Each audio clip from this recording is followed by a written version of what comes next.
we've been working through a series called The Revolution. And the idea behind that was that Jesus was bringing something revolutionary into the world.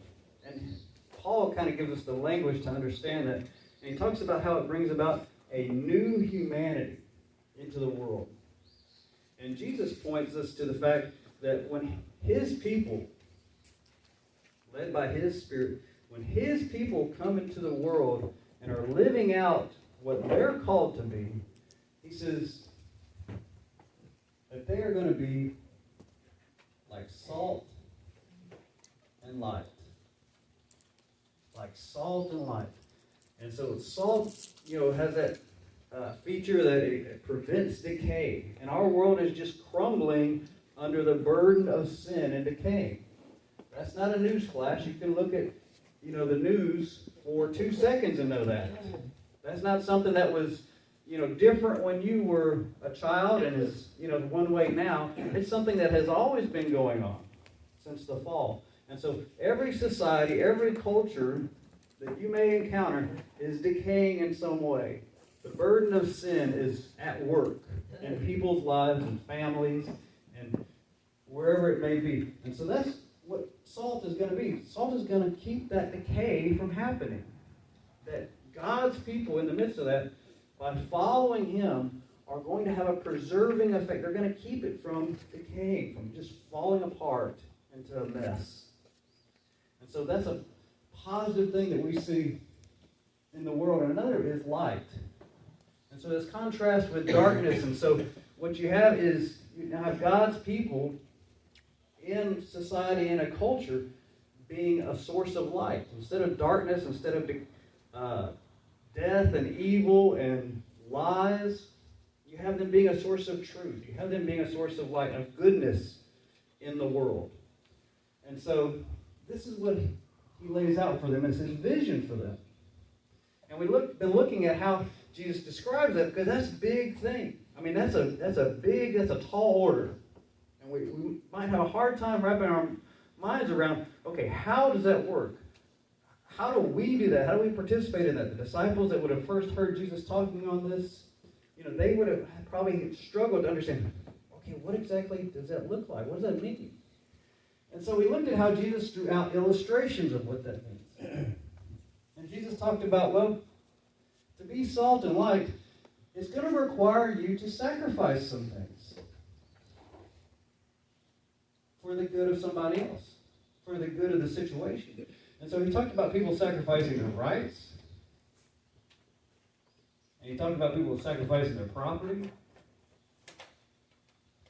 And he talked about people sacrificing their time and energy.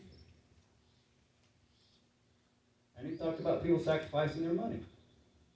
And he drew out these little illustrations about what that looks like, these little scenarios, these little examples in Matthew chapter 5, where somebody is forced to give up these things, and they do so willingly out of love. They defer their rights. And that was that instance about turning the other cheek and how they could have brought somebody to court for that. I mean, that was an awful insult. That was probably the worst insulting thing you could do to a person in that society. But they don't take that person to court. They don't bother a judge with it. They turn the other cheek.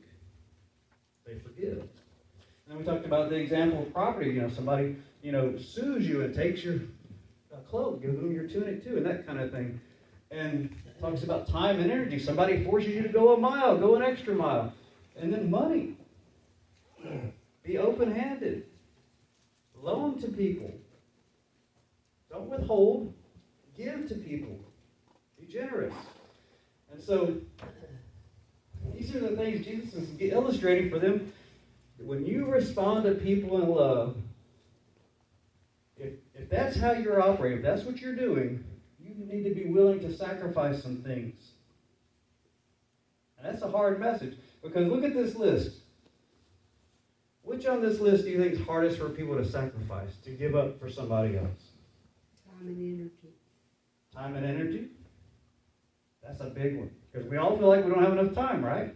And we all can, a lot of times, feel spent, like we don't have enough energy.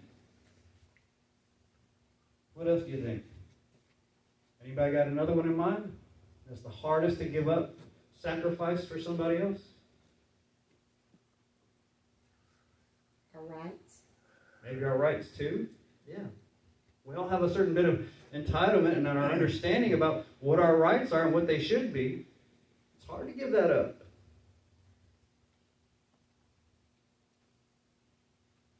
What you think, Shona? I was thinking time and energy. You thinking time and energy too? Okay. I would say control. Control? Okay. I think that works its way into there.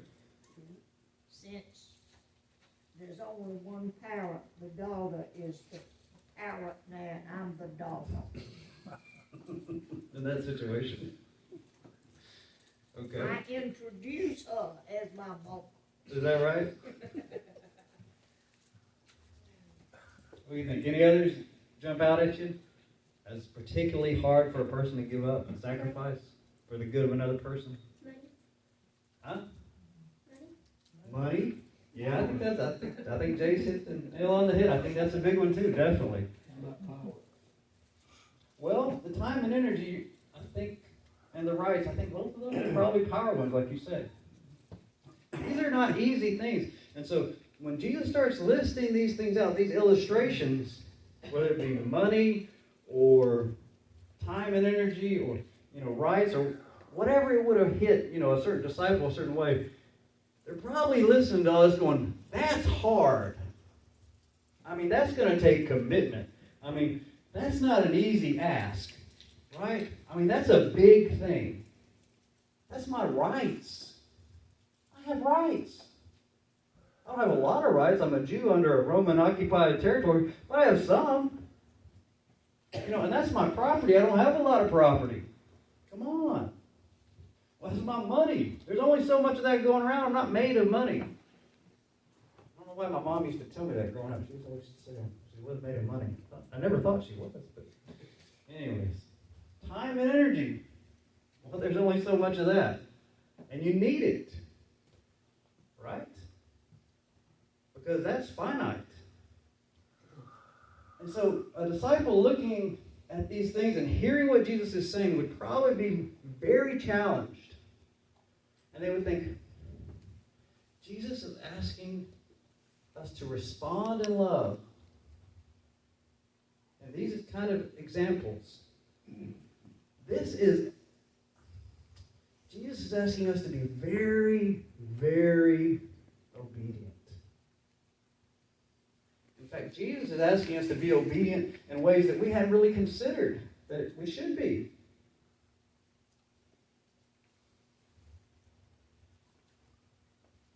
And this is going to lead to this. That as you live this out and sacrifice, you will be salt and light in where you're at. And so that sounds like obedience. And then what Jesus follows that up with is, you don't even understand obedience.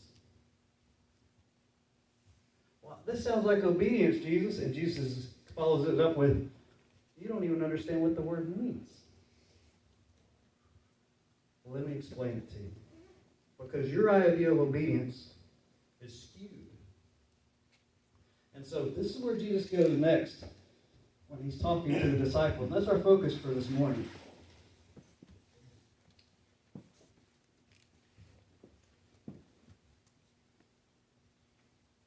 Rethinking obedience. Because all the disciples hearing that sounds like obedience, obedience, obedience. I will obey, I will obey, I will obey. And Jesus is like, you don't even understand the concept. You don't know how tough it is. You don't know what I'm asking. You don't know what I'm talking about exactly. And so this is what we're going to look at next. Rethinking obedience. Rethinking obedience. Say that with me. Rethinking obedience. One more time. Rethinking obedience. And you're going to probably hear, as we go through this, listening to what Jesus says to the disciples, you'll probably recognize, I might have been wrong about that too. Or at least I don't really think about it always that way. Maybe just a little bit at a time. And so this was at the end of Matthew chapter 5, and so now we're in Matthew chapter 6. So if you have your Bibles, I want to grab one in one of the pews, or have one on a screen, or however it might be. Go to Matthew chapter 6. Matthew chapter 6, the Sermon on the Mount. And I encourage you to read through this Sermon on the Mount while we've been spending some time in it now for a number of weeks. Kind of refresh your memory with it.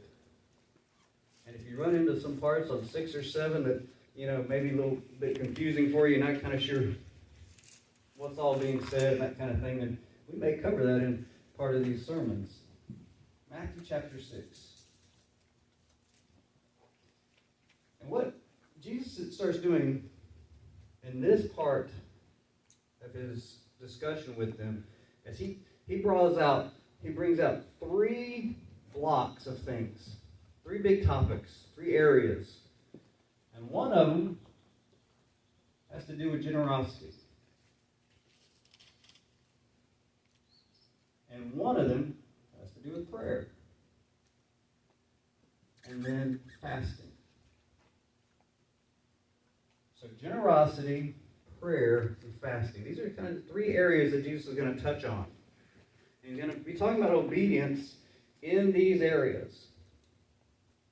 And generosity. And sometimes, depending on your translation, they'll use an old kind of verbiage, and they'll say almsgiving, which is basically giving to the poor. It's an old term, and that's basically what it is referencing there. So don't let that confuse you.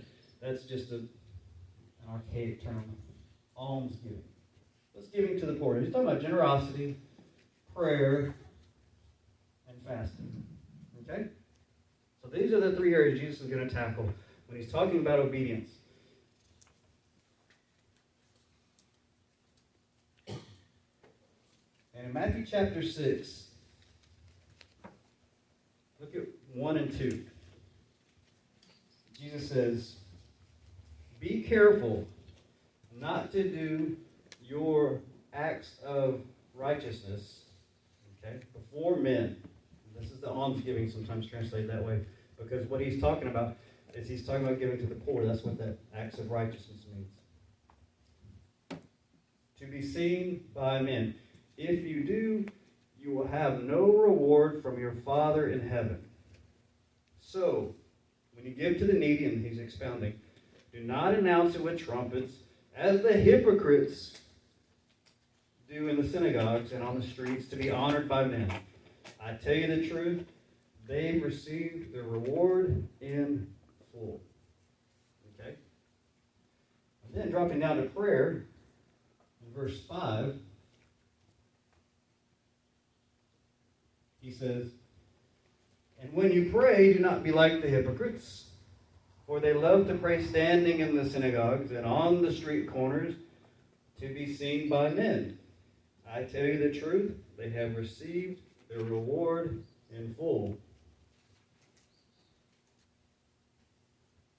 And verse 16 on fasting.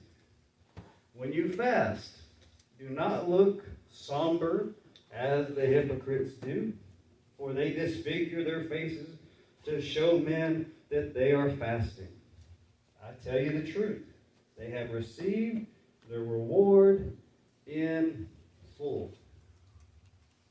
So Jesus talks about generosity, giving to the needy, prayer, and fasting. Now these are all common things expected to happen in the life of a Jew. Okay? These are nothing about what Jesus is saying here would have been unfamiliar. There were times of fasting. They would pray several times a day as ritual, as common. That was routine for them. And giving to the needy was expected. So, these were normal parts of everyday society and Jewish life that Jesus is talking about. But look how he talks about it. There's a pattern. He talks about them in the same kind of way for each of these areas. This kind of warning. And the first thing he says He says, don't be like, and he starts this word, it starts with an H. What is it? Hypocrites. Hypocrites. Hypocrites. And he says, don't be like the hypocrites. Notice how that shows up in each block. Don't be like the hypocrites. Don't be a hypocrite. Don't be like a hypocrite. Now, this is an interesting word because this is a word borrowed from the Greek theater that they would have been familiar with because Greek theater was all over the Roman world. They adopted it and then spread it. And actually, a town not far from where Jesus grew up, Sepphoris, had a huge Greek theater. And so this is a word from the theater, and it's basically an actor who wears a mask. Because all the actors in Greek theater were men. And they all wore these masks because, if you think about it, there weren't screens and things weren't televised, this is first century. And so somebody who's sitting up in the nosebleed seats, somebody who's a bit further away, they really can't see your facial expressions. And so when they wanted to express something in a certain way so everybody could understand what's going on, they would grab a certain mask. And they would put it on. And so they have these very artistic, these are really well done pieces of art if you've ever seen them. These artistic masks that show emotion in some kind of big, strong way. And so Jesus is saying, don't be like one of these actors who are pretending to be something they're not. That's what acting is. They wear a mask. That's not who they really are. They're playing a part.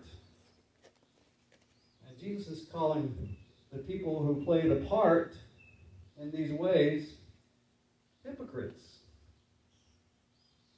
He says, you're not a bunch of Greek actors wearing masks. You're not in a disguise trying to fool people, thinking you're one thing when you're really not. Has anybody ever seen this movie? Because I was thinking about this when I was putting this together. Anybody ever seen this movie, this Tom Hanks movie? And it's called Catch Me If You Can. Anybody ever seen that? Does that sound familiar? You've seen that one? Tom Hanks is in it, and Tom Hanks doesn't make many bad movies, but Tom Hanks in this movie is like an FBI agent, and he's tracking this guy named Frank Abigail. I think I got the name right. And Frank, ever since he's 17 years old, right? So young guy. Ever since he's 17, he has been the largest bank robber in history of the United States. At 17. And he avoids being captured all of these years, and he goes through all these kind of scams and different things because he's a thief in a sense. And so he goes through all this stuff, and the way he's successful is he puts on all these different roles. Plays these different parts. And at one point, he pretends to be a pilot for a while. And he pulls that off, convinces everybody. And another time, he pretends to be a doctor. And he pulls that off and convinces everybody. And then he pretends to be a lawyer. And he pulls that off. And he's convincing. And all these different roles he's playing along. And he fools everybody. Makes millions. And Jesus is saying, these guys are like that. They're just fooling people. That's not who they really are. It's a disguise. It's a mask. They're pretending. They're just like actors. Don't be like that. And the next thing he says when he talks about that has all similarity is he says they do it to be seen. They do it to be seen. And esteemed. They do it to be seen and to be esteemed. They do it out in public so everybody will take notice. Well, you want to know how they give to the poor and needy? Well, they're going to make a show of it. They want to make sure everybody knows I'm dropping this many coins into, and it was kind of like a brass kind of a very, your coins would really make a loud sound if it dropped into it, these kind of vessels. He says, Oh, everybody will hear that, you'll make a big grand statement. I love the poor. God loves the poor. And I'm going to... They pray out in public. They draw attention to themselves. They become the center of the attention. They're fasting. Oh, you can tell they're fasting because they look so down. They look so somber. They look like a mess because, well, they don't have any time. They're so hungry. They're just forcing themselves. They're so devoted to God. They're acting. They're hypocrites.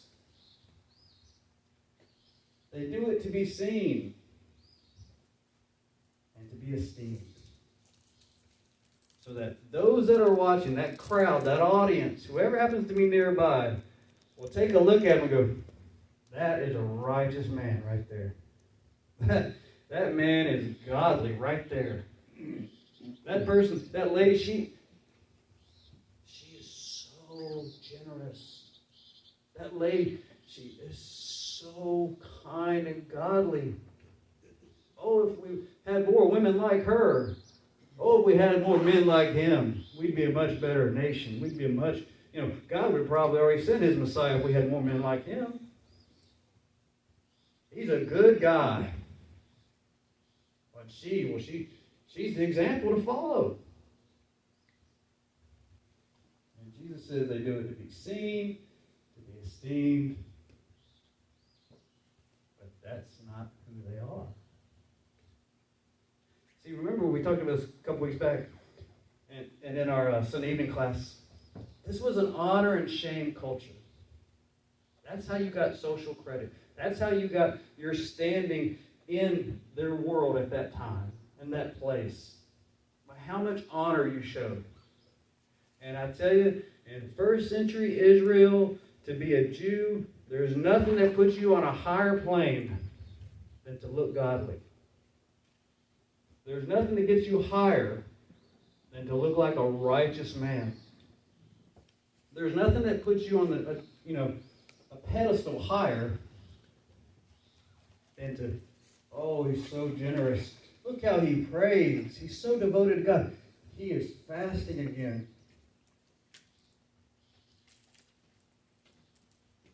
And Jesus looks at him and says, let me tell you about it.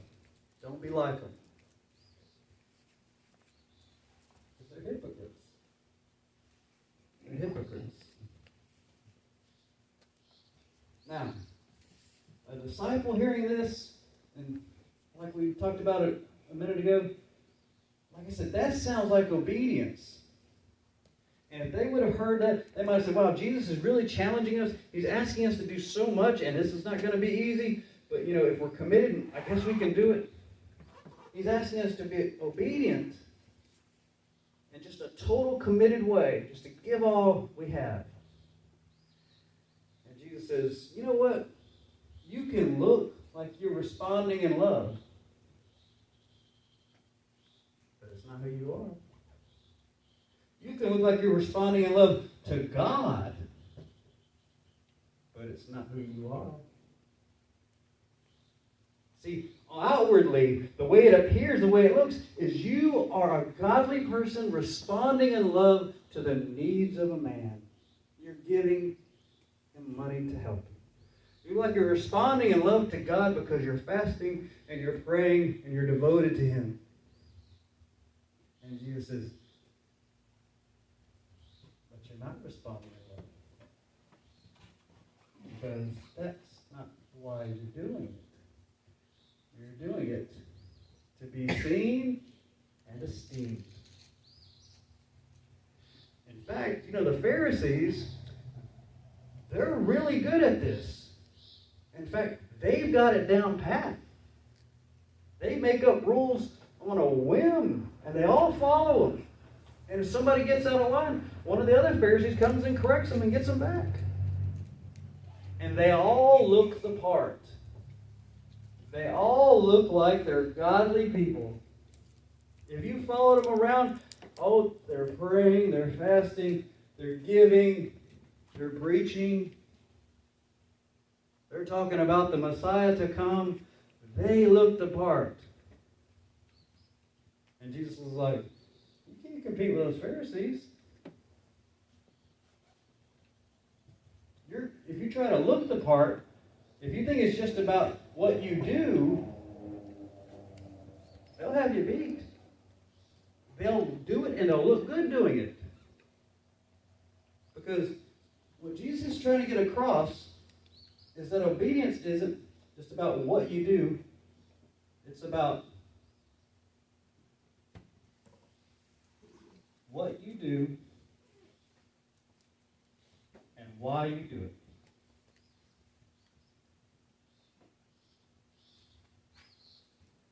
So obedience, true obedience, it's about what you do and why you do it. See, Jesus is cutting a lot deeper with this. It's not just about giving to the poor. It's not just about praying and fasting. It's about what you do and why you do it. And that would have never crossed their minds. Because they thought, well, if I just follow what Jesus is saying, that's obedience. I mean, everybody can see that's obedience, right? I mean, you just watch me and look, I'm so obedient. The true obedience is about what you do and why you do it. What's going on in here? What are you thinking about? Why are you doing this? Don't I just get credit for, isn't this obedience? Don't I get credit for just doing this? Don't I just get credit for coming to church on Sunday? Nobody, I don't see other people here, they're probably at home. They're golfing, they're fishing, they're whatever. They got their feet up somewhere. That's obedient, right?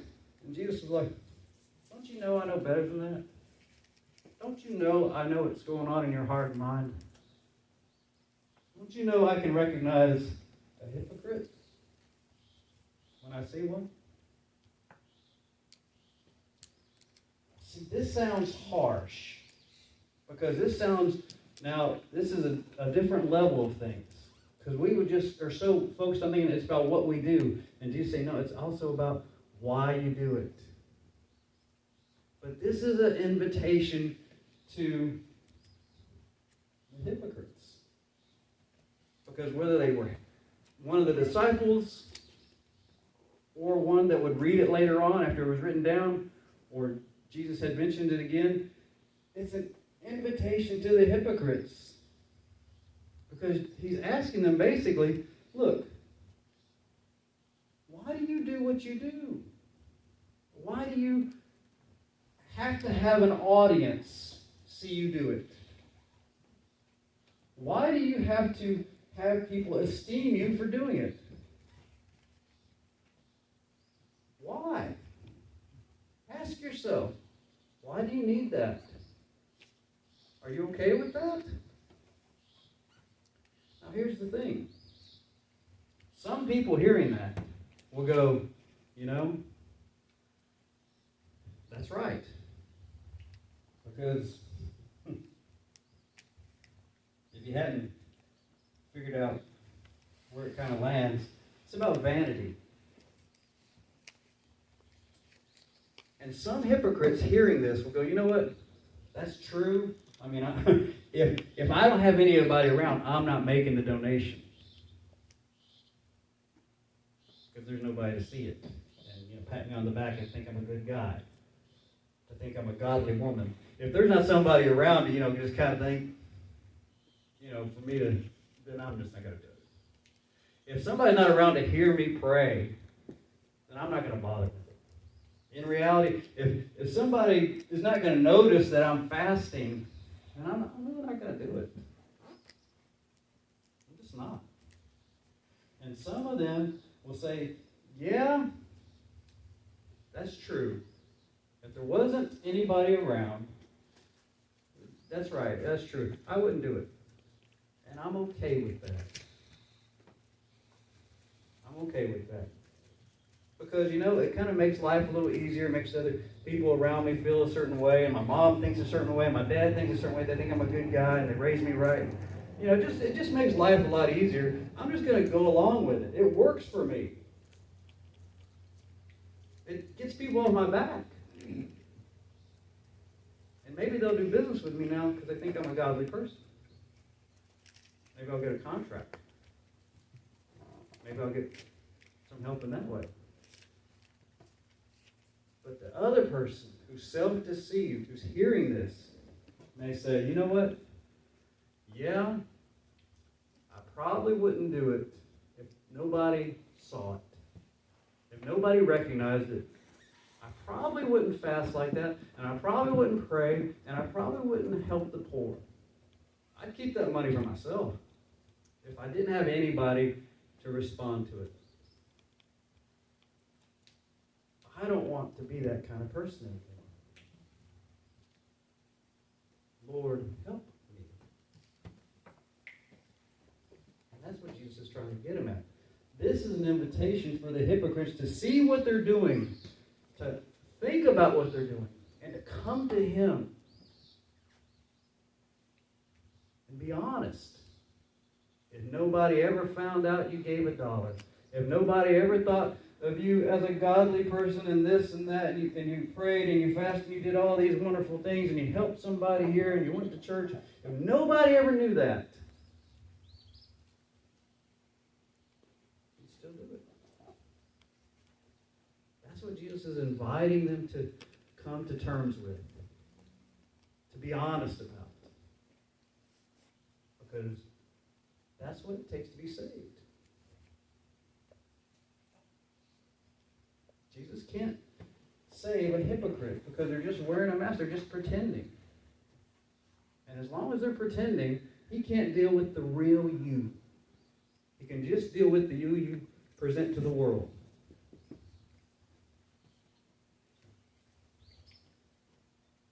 A Christian lives for an audience of one.